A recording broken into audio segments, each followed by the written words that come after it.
अस्सलामु अलैकुम वरहमतुल्लाहि वबरकातुह। मेरी प्यारी बहनों और भाइयों, मैं आप सबको अपने चैनल इकरा दीन की बातें में खुशामदीद कहती हूँ। आज का हमारा मौजू है सच्ची इबादत की शुरुआत। एक ऐसा मौजू जो हमारी ज़िंदगी को बदल सकता है और हमें अल्लाह के ज़्यादा करीब कर सकता है।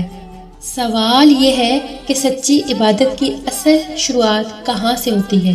अक्सर हम समझते हैं कि इबादत सिर्फ नमाज, रोज़ा या मखसूस अज़कार तक महदूद है, लेकिन हकीकत ये है कि इबादत का दायरा इससे कई ज़्यादा वसी है। छोटे दर्जे के लोग हमेशा बहस करते हैं, अपनी बात मनवाने के लिए झगड़ते हैं, लेकिन हकीकत में वही लोग अंदर से कमज़ोर होते हैं। इसके बरक्स बड़े लोग जो अल्लाह के नज़दीक भी बड़े हैं, हमेशा नरमी, सब्र और अदब के साथ बात करते हैं। हज़रत अली रज़ी अल्लाह अन्हु ने फरमाया, मैं जिससे भी मिला इसमें मुझसे बेहतर कोई ना कोई पहलू ज़रूर था। ये है असल बढ़ाई कि इल्म भी हो, मर्तबा भी हो, लेकिन लहजा फिर भी आजिज़ी और अदब से भरा हो। नाज़रीन, इबादत की शुरुआत नियत की दुरुस्तगी से होती है। अगर नियत अल्लाह के लिए है तो छोटा सा अमल भी इबादत है, और अगर नियत गलत है तो बड़े से बड़ा अमल भी बेकार है। सोचिए, अगर कोई शख्स नमाज भी पढ़ता है, रोज़ा भी रखता है, लेकिन दूसरों को अपनी ज़बान से ज़ख्मी करता है, तो क्या ये इबादत मुकम्मल होगी? नहीं। असल इबादत ये है कि आपकी ज़बान, आपके अमाल और आपका रवैया दूसरों के लिए सुकून और आसानी का बाइस बने। याद रखें, इबादत सिर्फ सजदे में नहीं बल्कि हमारे अखलाक, हमारे सलूक और दूसरों की खिदमत में भी है। इबादत की इब्तदा यह है कि हम दूसरों को नुकसान ना पहुंचाएं, और इबादत की इंतहा ये है कि हम दूसरों के लिए फ़ायदा का ज़रिया बन जाएं।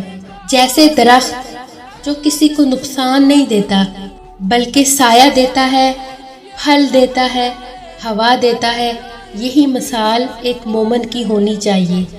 लिहाजा अपनी ज़िंदगी को इस तरह बनाइए कि आपकी मौजूदगी दूसरों के लिए रहमत हो। यही है असल सच्ची इबादत की शुरुआत। सोचिए, एक शख्स है जो गली से गुजरता है और लोग उसके आने से खुश हो जाते हैं, क्योंकि वो हमेशा मुस्कुराहट बांटता है, आसानी देता है। और एक दूसरा शख्स है जिसके आने से लोग डर जाते हैं, दिल में बोझ महसूस करते हैं। फ़र्क सिर्फ रवैये का है। क्या ही खूबसूरत होगा अगर हमारी मौजूदगी भी एक ऐसे दरख्त की तरह हो जो थके हुए को साया दे, भूखे को फल दे और परेशान दिल को सुकून दे। याद रखिए, कभी कभी हमारा एक नर्म लफ्ज़, एक हल्की सी मुस्कुराहट किसी टूटे हुए दिल को जोड़ सकती है। असल इबादत यही है कि हम अपने रवैये से लोगों के ज़ख्मों पर मरहम रखें, ना कि इनके दिलों पर नए ज़ख्म लगाएं। अगर हम चाहते हैं कि अल्लाह हमसे राज़ी हो जाए तो हमें लोगों के दिल जीतने होंगे।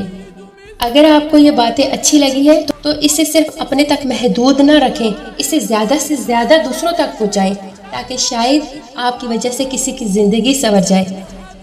मेरी प्यारी बहनों और भाइयों, वीडियो को लाइक ज़रूर करें, अपने दोस्तों और अजीज़ों के साथ शेयर करें, और मज़ीद ऐसी ही इस्लामी बातें सुनने के लिए मेरे चैनल इकरा दीन की बातें को सब्सक्राइब करना ना भूलें।